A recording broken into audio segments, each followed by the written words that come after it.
वाहेगुरु दा खालसा वाहेगुरु दी फतेह। केंद्रीय मंत्रिमंडल के मेरे सहयोगीगण, राज्यों के मुख्यमंत्रीगण, विभिन्न सम्मानित संस्थाओं के चेयरमैन और प्रेसिडेंट, डिप्लोमेट्स, देश भर से जुड़े विशेष रूप से इस कार्यक्रम के साथ आए हुए बालक बालिकाएं, अन्य सभी महानुभाव, देवी और सज्जनों, आज देश पहला वीर बाल दिवस मना रहा है। जिस दिन को, जिस बलिदान को हम पीढ़ियों से याद करते आए हैं, आज एक राष्ट्र के रूप में उसे एकजुट नमन करने के लिए एक नई शुरुआत हुई है। शहीदी सप्ताह और ये वीर बाल दिवस हमारी सिख परंपरा के लिए भावों से भरा जरूर है, लेकिन इससे आकाश जैसी अनंत प्रेरणाएं भी जुड़ी है। वीर बाल दिवस हमें याद दिलाएगा कि शौर्य की पराकाष्ठा के समय कम आयु मायने नहीं रखती। वीर बाल दिवस हमें याद दिलाएगा कि 10 गुरुओं का योगदान क्या है, देश के स्वाभिमान के लिए सिख परंपरा का बलिदान क्या है। वीर बाल दिवस हमें बताएगा कि भारत क्या है, भारत की पहचान क्या है। हर साल वीर बाल दिवस का ये पुण्य अवसर हमें अपने अतीत को पहचानने और आने वाले भविष्य का निर्माण करने की प्रेरणा देगा। भारत की युवा पीढ़ी का सामर्थ्य क्या है, भारत की युवा पीढ़ी ने कैसे अतीत में देश की रक्षा की है, मानवता के कितने घोर प्रघोर अंधकारों से हमारी युवा पीढ़ी ने भारत को बाहर निकाला है। वीर बाल दिवस आने वाले दशकों और सदियों के लिए ये उद्घोष करेगा। मैं आज इस अवसर पर वीर साहिबजादों के चरणों में नमन करते हुए उन्हें कृतज्ञ श्रद्धांजलि अर्पित करता हूं। इसे मैं अपनी सरकार का सौभाग्य मानता हूं कि उसे आज 26 दिसंबर के दिन को वीर बाल दिवस के तौर पर घोषित करने का मौका मिला। मैं पिता दशमेश गुरु गोविंद सिंह जी और सभी गुरुओं के चरणों में भी भक्ति भाव से प्रणाम करता हूं। मैं मातृशक्ति की प्रतीक माता गुजरी के चरणों में भी अपना शीश झुकाता हूं। साथियों, विश्व का हजारों वर्षों का इतिहास क्रूरता के एक से एक खौफनाक अध्यायों से भरा है। इतिहास से लेकर किंवदंतियों तक हर क्रूर चेहरे के सामने महानायकों और महानायिकाओं के भी एक से एक महान चरित्र रहे हैं। लेकिन ये भी सच है कि चमकौर और सरहिंद के युद्ध में जो कुछ हुआ वो भूतो न भविष्यति था। ये अतीत हजारों वर्ष पुराना नहीं है, कि समय के पहियों ने उसकी रेखाओं को धुंधला कर दिया। ये सब कुछ इसी देश की मिट्टी पर केवल 3 सदी पहले हुआ। एक और धार्मिक कट्टरता, और उस कट्टरता में अंधी इतनी बड़ी मुगल सल्तनत, दूसरी ओर ज्ञान और तपस्या में तपे हुए हमारे गुरु, भारत के प्राचीन मानवीय मूल्यों को जीने वाली परंपरा, एक और आतंक की पराकाष्ठा, तो दूसरी ओर अध्यात्म का शीर्ष, एक और मजहबी उन्माद, तो दूसरी ओर सब में ईश्वर देखने वाली उदारता, और इस सब के बीच एक और लाखों की फौज, और दूसरी ओर अकेले होकर भी निडर खड़े गुरु के वीर साहबजादे। ये वीर साहबजादे किसी धमकी से डरे नहीं, किसी के सामने झुके नहीं। जोरावर सिंह साहब और फतेह सिंह साहब दोनों को दीवार में जिंदा चुनवा दिया गया। एक और नृशंसता ने अपनी सभी सीमाएं तोड़ दी, तो दूसरी ओर धैर्य, शौर्य, पराक्रम के भी सभी प्रतिमान टूट गए। साहिबजादा अजीत सिंह और साहिबजादा जुझार सिंह ने भी बहादुरी की वो मिसाल कायम की जो सदियों को प्रेरणा दे रही है। भाइयों और बहनों, जिस देश की विरासत ऐसी हो, जिसका इतिहास ऐसा हो, उसमें स्वाभाविक रूप से स्वाभिमान और आत्मविश्वास कूट कूट कर भरा होना चाहिए।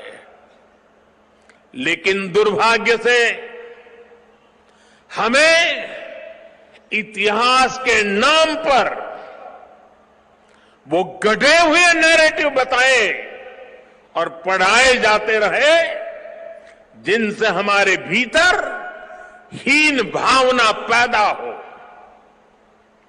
बावजूद इसके हमारे समाज ने, हमारी परंपराओं ने इन गौरव गाथाओं को जीवंत रखा। साथियों, अगर हमें भारत को भविष्य में सफलता के शिखरों तक ले जाना है, तो हमें अतीत के संकुचित नजरियों से भी आजाद होना पड़ेगा। इसलिए आजादी के अमृत काल में देश ने गुलामी की मानसिकता के मुक्ति का प्रण फूंका है। वीर बाल दिवस देश के उन पंच प्राणों के लिए प्राणवायु की तरह है। साथियों, इतनी कम उम्र में साहबजादों के इस बलिदान में हमारे लिए एक और बड़ा उपदेश छिपा हुआ है। आप उस दौर की कल्पना करिए, औरंगजेब के आतंक के खिलाफ, भारत को बदलने के उसके मंसूबों के खिलाफ गुरु गोविंद सिंह जी पहाड़ की तरह खड़े थे। लेकिन जोरावर सिंह साहब और फतेह सिंह साहब जैसे कम उम्र के बालकों से औरंगजेब और उसकी सल्तनत की क्या दुश्मनी हो सकती थी। दो निर्दोष बालकों को दीवार में जिंदा चुनवाने जैसी दरिंदगी क्यों की गई? वो इसलिए क्योंकि औरंगजेब और उसके लोग गुरु गोविंद सिंह के बच्चों का धर्म तलवार के दम पर बदलना चाहते थे। जिस समाज में, जिस राष्ट्र में उसकी नई पीढ़ी जोर जुल्म के आगे घुटने टेक देती है, उसका आत्मविश्वास और भविष्य अपने आप मर जाता है। लेकिन भारत के वो बेटे, वो वीर बालक मौत से भी नहीं घबराए। वो दीवार में जिंदा चुन गए, लेकिन उन्होंने उन आतताई मंसूबों को हमेशा के लिए दफन कर दिया। यही किसी भी राष्ट्र के समर्थ युवा का सामर्थ्य होता है। युवा अपने साहस से समय की धारा को हमेशा के लिए मोड़ देता है।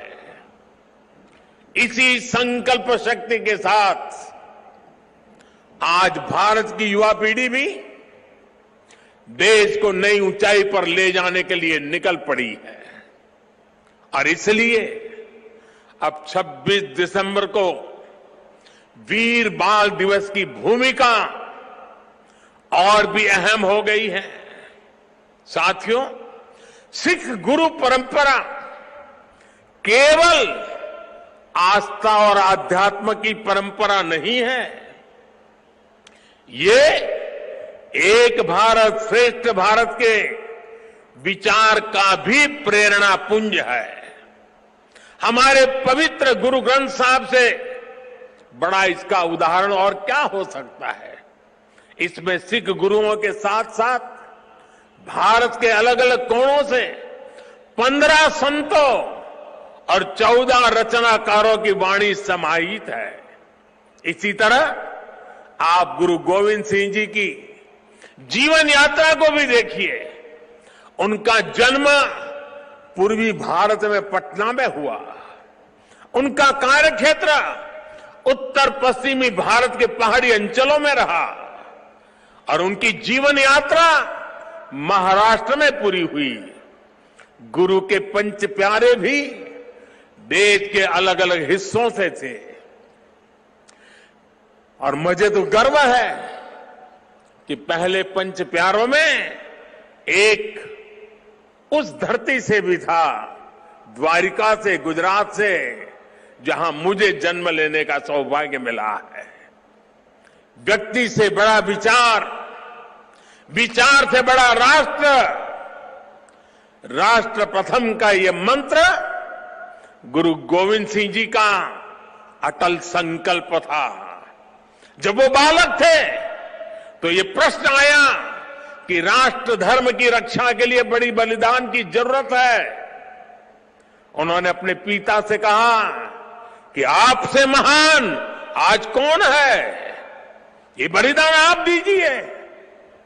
जब वो पिता बने तो उसी तत्परता से उन्होंने अपने बेटों को भी राष्ट्र धर्म के लिए बलिदान करने में संकोच नहीं किया। जब उनके बेटों का बलिदान हुआ तो उन्होंने अपनी संगत को देखकर कहा, 4 मुए तो क्या हुआ, जीवत कई हजार। अर्थात मेरे 4 बेटे मर गए तो क्या हुआ, संगत के कई हजार साथी, हजारों देशवासी मेरे बेटे ही है। देश प्रथम, नेशन फर्स्ट को सर्वोपरि रखने की ये परंपरा हमारे लिए बहुत बड़ी प्रेरणा है। इस परंपरा को सशक्त करने की जिम्मेदारी आज हमारे कंधों पर है। साथियों, भारत की भावी पीढ़ी कैसी होगी, ये इस बात पर भी निर्भर करता है वो किससे प्रेरणा ले रही है। भारत की भावी पीढ़ी के लिए प्रेरणा का हर स्रोत इसी धरती पर है। कहा जाता है कि हमारे देश, भारत का नाम जिस बालक भारत के नाम पर पड़ा, वो सिंहों और दानवों तक संहार करके थकते नहीं थे। हम आज भी धर्म और भक्ति की बात करते हैं तो भक्तराज प्रहलाद को याद करते हैं।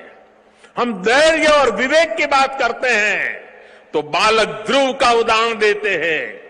हम मृत्यु के देवता यमराज को भी अपने तप से प्रभावित कर लेने वाले नचिकेता को भी नमन करते हैं, जिस नेत्री नचिकेता ने बाल्यकाल में यमराज को पूछा था, व्हाट इज डेथ, मृत्यु क्या होता है।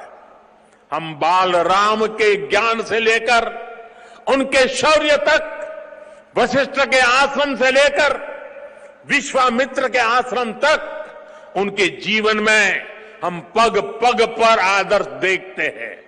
प्रभु राम के बेटे लवकुश की कहानी भी हर मां अपने बच्चों को सुनाती है।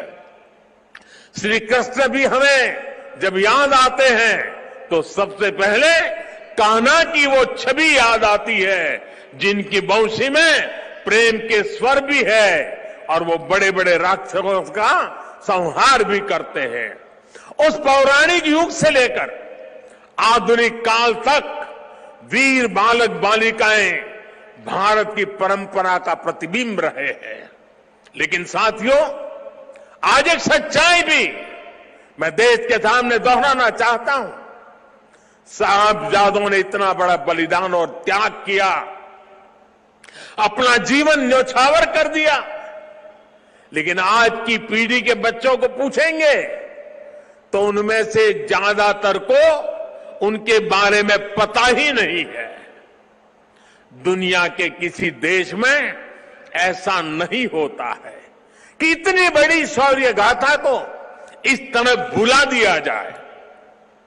मैं आज के इस पावन दिन इस चर्चा में नहीं जाऊंगा कि पहले हमारे यहां क्यों वीर बाल दिवस का विचार तक नहीं आया, लेकिन ये जरूर कहूंगा कि अब नया भारत दशकों पहले हुई एक पुरानी भूल को सुधार रहा है। किसी भी राष्ट्र की पहचान उसके सिद्धांतों, मूल्यों और आदर्शों से होती है। हमने इतिहास में देखा है, जब किसी राष्ट्र के मूल्य बदल जाते हैं तो कुछ ही समय में उसका भविष्य भी बदल जाता है। और ये मूल्य सुरक्षित तब रहते हैं जब वर्तमान पीढ़ी के सामने अपने अतीत के आदर्श स्पष्ट होते हैं। युवा पीढ़ी को आगे बढ़ने के लिए हमेशा रोल मॉडल्स की जरूरत होती है।